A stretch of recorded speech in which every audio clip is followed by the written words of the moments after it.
याद करिए,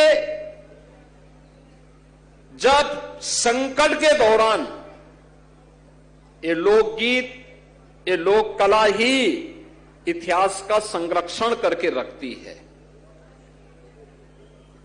भारत के बहुत सारे ऐसे गौरवशाली क्षण हैं जिसे विदेशी इतिहासकार ने जानबूझ करके शरारतन भारत के गौरवशाली इतिहास के साथ नहीं जोड़ा, क्योंकि भारत की गौरव और गरिमा के साथ जुड़े हुए उन पन्नों को अगर रखा जाता, कहीं ऐसा न हो कि भारत का सच्चा इतिहास भारत के नागरिकों को प्राप्त हो।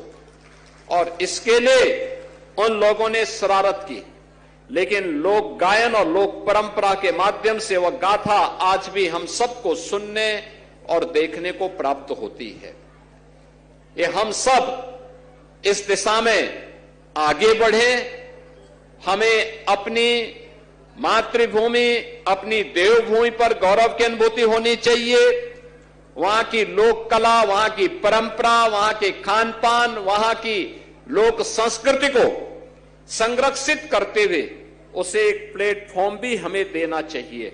और यही है एक भारत श्रेष्ठ भारत का प्रधानमंत्री मोदी जी का भाव, जिसे आगे बढ़ाने का काम कर रहे हैं अखिल भारतीय स्तर पर माननीय श्री गजेंद्र सिंह शेखावत जी। भारत के पर्यटन और संस्कृति मंत्रालय के माध्यम से उसे एक नई दिशा आगे देने का कार्य कर रहे हैं। आज ये मुझे प्रसन्नता का विषय है कि महापरिषद प्रतिवर्ष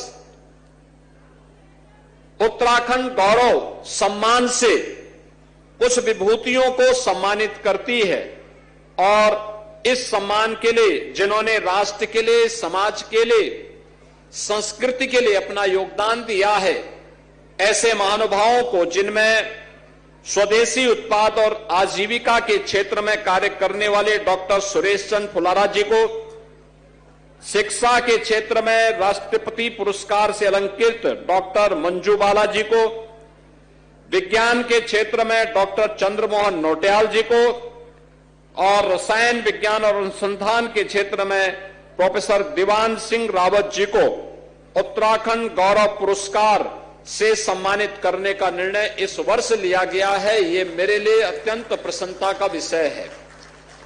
जब इस प्रकार की संस्थाएं देश, समाज और संस्कृति के लिए समर्पण भाव से कार्य करने वाले, आज के समय में नवाचार को बढ़ाने वाले और शोध को तेजी के साथ आगे बढ़ाने वाली विभूतियों को सम्मानित करती है, तो संस्थाएं स्वयं भी सम्मानित होती है, नौजवानों के लिए एक नई प्रेरणा होती है। हमें अच्छे लोक कला, लोक संस्कृति, लोक परंपरा के लिए समर्पित उन कलाकारों को भी सम्मानित करना चाहिए जो नई तरीके से पुराने वाद्यों को पुनर्जीवित करते हुए उन्हें आगे बढ़ाने का काम कर रहे हैं, क्योंकि यह भी एक परंपरा है, उसे भी हमें जीवंत बनाना है। आज के इस अवसर पर मेरी इच्छा थी कि 9 नवंबर को ही मैं इस कार्यक्रम का हिस्सा बनूं, लेकिन आपको मालूम है बिहार में चुनाव में इतनी व्यस्तता थी, इतने कार्यक्रम लगे हुए थे, उस दिन चाहते हुए भी मैं इस कार्यक्रम का हिस्सा नहीं बन पाया।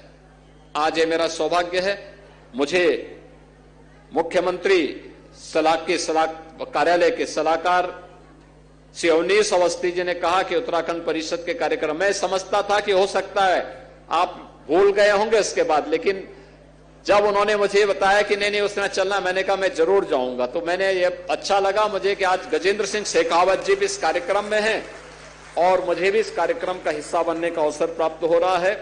मैं एक बार फिर से आप सबको बधाई देता हूं, उत्तराखंड गौरव से सम्मानित इन सभी विभूतियों का अभिनंदन करता हूं और उत्तराखंड महापरिषद के सभी पदाधिकारियों को इस बात के लिए आश्वस्त करता हूं वे निरंतरता अपने कार्यक्रमों के माध्यम से बनाए रखें, एकजुटता के साथ अपने कार्यक्रमों को आगे बढ़ाएंगे। उत्तराखंड की लोक परंपरा, लोक संस्कृति को समवेत रूप से एकजुट करके आगे बढ़ाते हैं तो इसका लाभ देश को प्राप्त होगा। और यही है एक भारत श्रेष्ठ भारत की अभिव्यक्ति जो मंचन के माध्यम से जनमानस के बीच में जाएगी।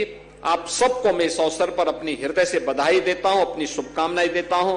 धन्यवाद। जय हिंद। एक बार जोरदार तालियां माननीय मुख्यमंत्री उत्तर प्रदेश जी के लिए। महाराज जी, आपका आशीर्वाद हमारी शक्ति है और आपकी गरिमामय उपस्थिति महोत्सव की दिव्यता, गरिमा और ऊर्जा प्रदान करती है। हम उत्तराखंड महापरिषद की ओर से आपका वंदन अभिनंदन करते हैं। मैं अनुरोध करूंगा माननीय मुख्यमंत्री उत्तर प्रदेश और श्री गजेंद्र सिंह शेखावत जी, माननीय पर्यटन एवं संस्कृति मंत्री, तथा उपस्थित अन्य अतिथियों का आभार व्यक्त करने के लिए, जो कि दीदी हमारे उत्तराखंड। जहां भक्ति है हर शब्द में, कथाओं में छुपे हैं दिव्य रहस्य और ज्योतिष देता है जीवन को दिशा। धर्म से जुड़ी हर बातों को जानने के लिए हमारे चैनल स्तुति को सब्सक्राइब करें। चैनल पर जाने के लिए इस लिंक पर क्लिक करें।